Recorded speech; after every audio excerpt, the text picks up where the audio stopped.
For many of us, we know our pharmacists by their first names, but there's a big issue that's dividing the industry. Good evening, everyone. I'm Rory Johnston. And I'm Carrie Sharp. Pharmacy owners on both sides of a bill on Tennessee's Capitol Hill claim their survival depends on the outcome on this one piece of legislation.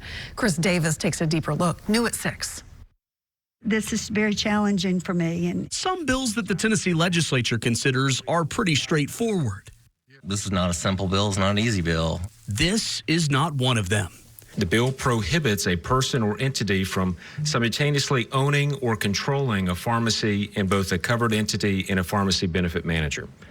Before we get too far into debate, let's bring in an expert. Tom Campbell is the dean of the College of Pharmacy at Lipscomb. Should a PBM own pharmacies, is a really interesting question. He tells us a pharmacy benefits manager, or PBM, is put simply a middleman that negotiates the costs of drugs between pharmacies and insurance companies. And what are the reimbursement rates for those drugs to those individual pharmacies? So they do all the negotiations related to that process.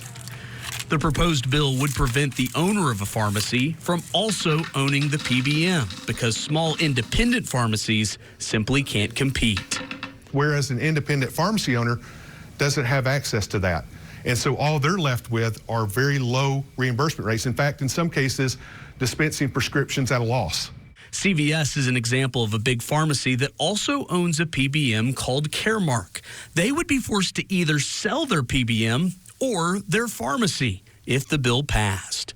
Would it be possible for CVS to be able to sell off the PBM aspect of their business and still stay open in Tennessee? In full transparency, I don't have an answer to that because I work for the retail side and we have no contact with the PBM. Adam Rogers has worked for CVS for 15 years. He says if this bill passes, the company could be forced to make a drastic decision. It would just essentially result in us closing all of our CVS locations. CVS owns 134 locations in Tennessee, meaning some communities, especially in urban areas, would be left without a pharmacy close by.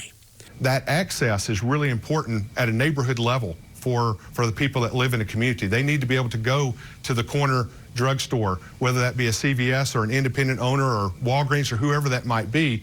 If you sense that I'm passionate about this, I've been fighting this for a long, long time. The Senate Health Committee, interestingly enough, has 3 either current or former pharmacists as members. They're pushing hard for the PBM pharmacy ownership ban. The profession has changed, and this vertical integration is tearing our profession apart. I mean, surely you see that.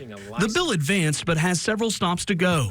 Rogers hopes there's room for negotiation. I think there's always ways to have conversations about things beyond taking, the absolute far extreme option that we're having here that would result in closing of all our facilities in the state. With photojournalist Tony Cook, Chris Davis, News Channel 5. There are also lingering questions about whether this PBM pharmacy ban could impact military and TennCare patients. Meanwhile, we wanted to take a closer look at other states where a similar ban was passed or being considered. Arkansas made history by banning PBMs from owning pharmacies, but the new law is temporarily blocked as it faces legal challenges. Other states have made similar efforts to create more restrictions and guardrails for PBMs, including Indiana, Louisiana, New York, Texas, and Vermont. Legislation was also introduced at the federal level, but talks stalled at the end of 2024.